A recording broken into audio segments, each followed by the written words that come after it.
How do you make the leap from being a friend to being a lover?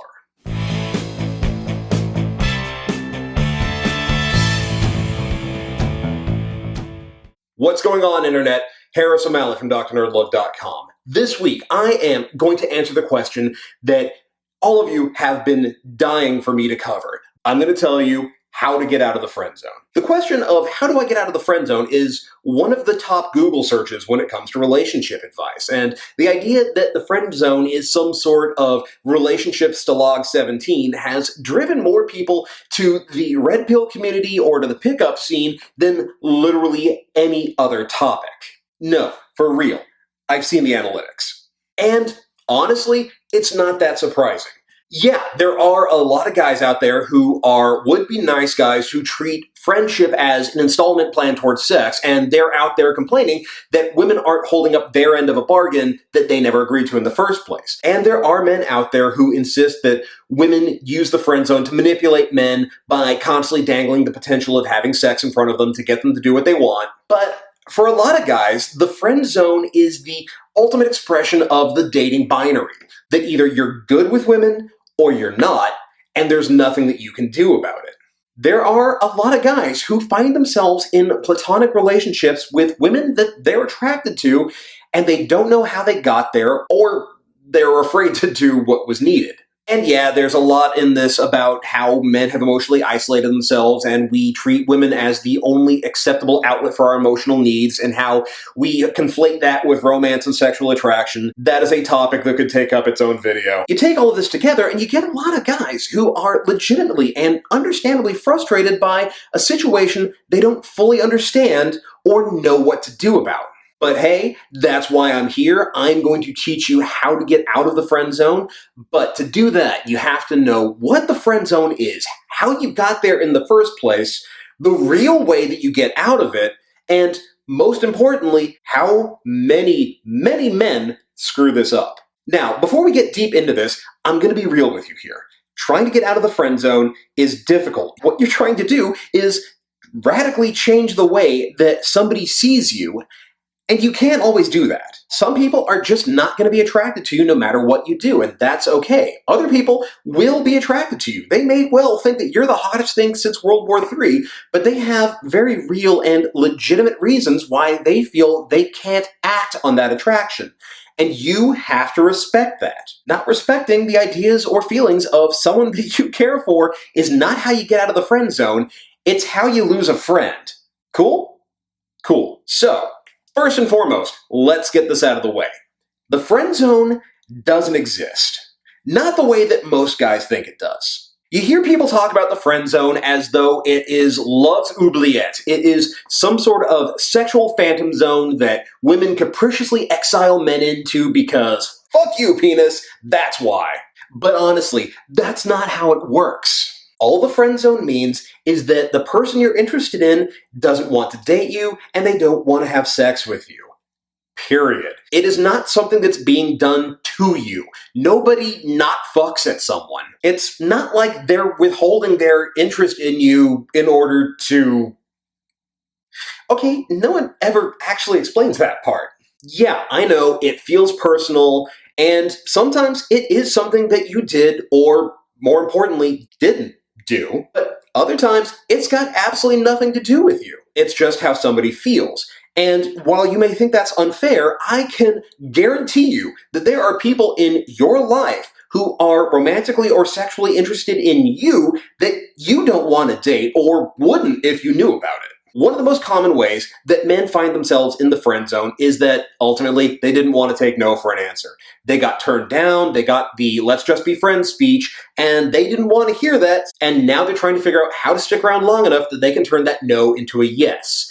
Usually through doing the platonic best friend backdoor gambit. They are presenting themselves as a friend in order to buy the time they feel that it's going to take in order to grind her down and get her interested in them. Which, incidentally, is an asshole thing to do. This is nice guy territory. You never want to do this. This is an awful thing to do to somebody that you purport to care about. Other times, it's an issue of you just didn't make things clear. You didn't put yourself forward as a potential lover. You didn't flirt. You didn't ask them out on an unambiguous date. You didn't make it clear that you were interested in them in a romantic or sexual manner. So they took your interest as being platonic and friendly, and that's just how they see you now. And there are times when you are legitimately friends. Notice very carefully, I said are, not were. Attraction doesn't cancel out friendship. But over the course of your friendship, you caught the feels. So the question now becomes, what do you do about it? And the obvious answer is you avoid it in the first place. Understanding how you got into the friend zone is part of how you make sure that you never end up there again. You have to be clear about your intentions. You have to make your move. You have to let them know how you feel, and if you get turned down, then you have to accept their rejection. This doesn't mean you have to go away forever. There are plenty of people out there who legitimately do want to attempt to be friends, even though the relationship didn't work. But you have to accept that friendship as friendship and not get angry because you were hoping that this was going to come with conditions that they never agreed to. And when you're in the friend zone, you have to understand that you're only there because you choose to be. You could leave the friend zone at any time you wanted. The only thing is this means giving up on the idea that you will be this person's lover and letting it go. And a lot of people just don't want to do that. But honestly, your time is often better spent trying to find someone who actually does want you for what you have to offer than spending your time and energy beating your head against that wall. And even if we're talking about that mythical siren that's dangling the potential of sex in front of you, like Lucy holding the football in front of Charlie Brown, that's still your choice to be part of this. Nobody can put you into this holding pattern against your will. You have chosen to stay around in hopes that things will change, even when you know that they won't. But let's say that's not the case. Let's say this is a case of mistaken intentions. They didn't understand that you wanted to be more than friends, or you were friends and now you have more than friendly feelings for them. How do you change that relationship? You are trying to change how this other person sees you. You are attempting to do the relationship equivalent of gathering all the infinity stones and retconning your entire relationship with this person. The key part of understanding how to get out of the friend zone is to understand why somebody sees you the way that they do. And especially when it's a case of you didn't make yourself clear enough. First impressions are important because they set the tone for your relationship with this person from here on out. The way that they think about you when they first meet you becomes how they see you. It is the filter through which they will interpret their entire relationship with you. If someone doesn't see you as a potential lover, if they see you as a friend from when you meet, then everything that you do together is going to be seen through that lens of this is a friend, not a lover. If you want to change that, you have to break out of that lens. You have to reset your relationship. You have to show them that that first impression was wrong. And that is going to be difficult because you're going to have to be different. They've been spending time with you. They know who you are now. They know everything about you. If attraction was going to be there, it would have happened already. So doing more of the same is not going to change your relationship with this person or the way that you see them.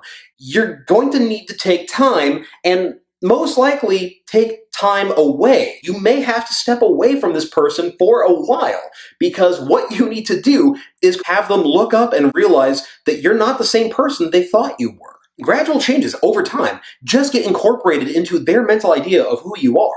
If you want to change that filter, change the way that they see you, it needs to be a shock to the system, a radical difference that makes them go, whoa, you're different. That is what it takes to reset their mental image of who you are. Now, don't get me wrong, this doesn't mean you're trying to be a different person. That doesn't work. You have to be your authentic self. But you want to be the best, most refined version of yourself. And this isn't any one thing. It is a holistic change to your whole person. Part of it is going to be changing how you look. There's a reason why suddenly sexy is a trope in pop culture, and it works in real life too. The good news is it doesn't have to be massive, radical changes. You don't need to go get plastic surgery and look entirely different. Little things can have huge impact in how you appear to others. If you ever watch Queer Eye for the Straight Guy, you can see how little changes can bring about massive results. So, start with the little things and just refine your look. Start with your clothes and your presentation. You have to dress well in clothes that actually fit you, not things that are comfortable because they're so big and baggy on. Your clothing is meant to support your body, not hang away from. You want to make sure that it also matches your personality and who you are. Trying to dress as what you think your crush is interested in doesn't do you any good if it's inauthentic to you as a person. If you are not a biker, dressing as a biker is going to make you look like you're in a costume. Dress for the sexy stereotype of who you authentically are. While you're at it, make sure that you have a haircut that flatters you. You want to, if at all possible, do more than the Supercuts discount special. You want one that frames your face, that works with the shape of your head and the texture of your hair. If you have facial hair, change it up a little bit. Refine it, trim it, maintain it. If you don't have it, consider growing it. If you do have it, maybe go clean shaven. If you have glasses, consider contacts. Work on your grooming. Work on your body language. Make sure that you're not slouching, that you're not curling in on yourself, that your shoulders are back, that your spine is straight, that your arms are relaxed. These are little things, but those little things, especially taken all together, can pay off huge dividends. And you have to work on your internal self too. I was like all of you. I started off shy, awkward. I did not know how to talk to women. I was creepy as hell because I was the guy who would just follow women around because I thought if I hung around long enough, they'd fall in love with me.